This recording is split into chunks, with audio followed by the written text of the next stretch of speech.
बिस्मिल्लाहिर्रहमानिर्रहीम। Dear student, अभी हम मैथमेटिक्स एसएससी 1 साइंस ग्रुप के ऑब्जेक्टिव को सॉल्व करते हैं। सबसे पहले देखें, फर्स्ट ऑब्जेक्टिव आपके पास है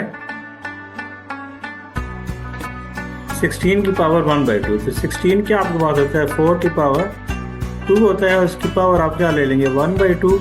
तो ये 2 के साथ कैंसिल हो जाएगा, तो आपका आंसर क्या आ जाएगा 4 आ जाएगा। तो आपका जो आंसर आपके पास है वो क्या आपके पास है 4 आपके पास है। सेकंड आपके पास है कि इसकी सेंटर की नोटेशन अब इसको हम राइट करते हैं 3.5। तो 2 पॉइंट को इधर मूव करते हैं तो मल्टीप्लाई 10 की पावर 2 आपके पास आ जाएगा। तो ये जो सेकंड आपके पास है 3.5 मल्टीप्लाई 10 की पावर 2। फिर आपके पास है डोमेन। तो डोमेन आपके पास फर्स्ट एलिमेंट आपके पास होता है। तो जैसे आपको ये इसका 2 एलिमेंट है और इसका आपको क्या है 3। तो 2 और 3 जो आपके पास ए ऑप्शन है ये आपके पास करेक्ट होगा। फिर देखें ICF। तो ICF कॉमन फैक्टर आपके पास होते हैं। तो 8, 12 और 24। तो इन तीनों के जो कॉमन फैक्टर है वो 4 है, क्योंकि 12 के ऊपर 8 का टेबल नहीं जाता। तो 4 जो इन तीनों नंबर पे टेबल जाता है। 4 2 are 8, 4 3 are 12, 4 6 are 24। तो इसका और x तो इसमें भी है, इसमें भी है और इसमें भी है। तो इसका आंसर आएगा 4x²। फिर है x + 5 > 9। तो जब 5 को आप इस तरह सब्ट्रैक्ट कर देंगे तो x > 9 - 5, तो आपका आंसर आ जाएगा x > 4। तो ये आपको जो बी ऑप्शन है ये आपको करेक्ट होगा। फिर आपको यहाँ पे रेशियोज गिवन थी, ये बेस है और ये आपको हाइपोटेन्यूज है। तो आपने स्टडी किया था some people have curly brown hair. ये cos थीटा आपके पास आता है। तो cos थीटा = बेस आपके पास 2 है और हाइपोटेन्यूज आपके पास 4 है। तो थीटा = इधर cos इनवर्स ये 1/2 आ जाएगा। अब इसको फाइंड करेंगे तो इसका आंसर आ जाएगा 60 डिग्री। ये जो सी ऑप्शन आपके पास है ये करेक्ट होगा आपके पास।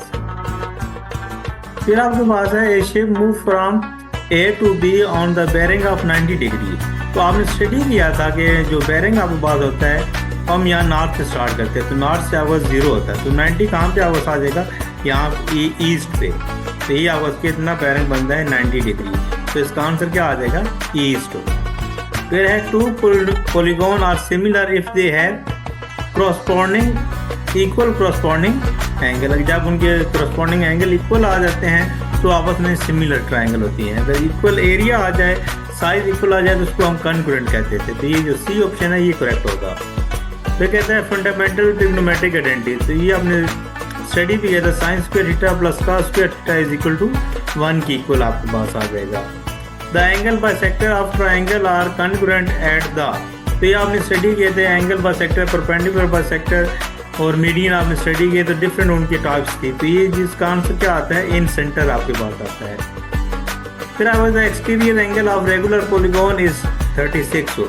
तो आपने स्टडी किया था कि जो एक्सटीरियर एंगल आपके पास होता है वो इक्वल होता है 360 / नंबर ऑफ साइड। तो नंबर ऑफ साइड फाइंड करनी हो तो हम क्या करते हैं 360 को एक्सटीरियर एंगल से डिवाइड कर देते हैं।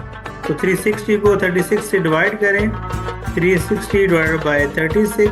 तो 36 कैंसिल होने से आंसर क्या बनता है 10 आपके पास आता है। The locus of point at a fixed distance from A given point is a. तो आपको ये सर्कल की डेफिनेशन है। सर्कल में क्या होता है ये फिक्स पॉइंट होते हैं और ये आपस क्या होते हैं इक्वल डिस्टेंस पे पॉइंट होते हैं। तो इस सर्कल की आपके पास डेफिनेशन है।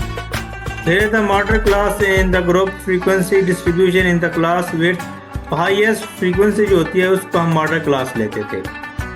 फिर है even has the probability of 3/5। Probability of not even. तो नॉट इवन के इसका जो माइनस कर देते हैं। तो अगर इवन का 3/2 है तो उसका जो नॉट इवन वो कितना हो जाएगा 2/5 आ जाएगा आपके पास। क्या इसके इस तरह कर सकते हैं कि 1 में से इवन को आप सब्ट्रैक्ट कर दें तो 1 में से 3/5 सब्ट्रैक्ट करेंगे तो देन भी आपका आंसर क्या आ जाएगा 2/5 आपके पास आ जाएगा। और जो लास्ट आपके पास है एनी क्लास 18 आउट ऑफ 40।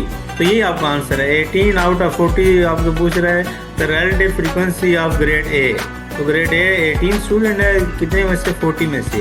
तो ये आंसर आ जाएगा 18/40। तो ये आपका ऑब्जेक्टिव थे। उम्मीद है कि आपके ऑब्जेक्टिव क्लियर हो चुके होंगे। अगर आपको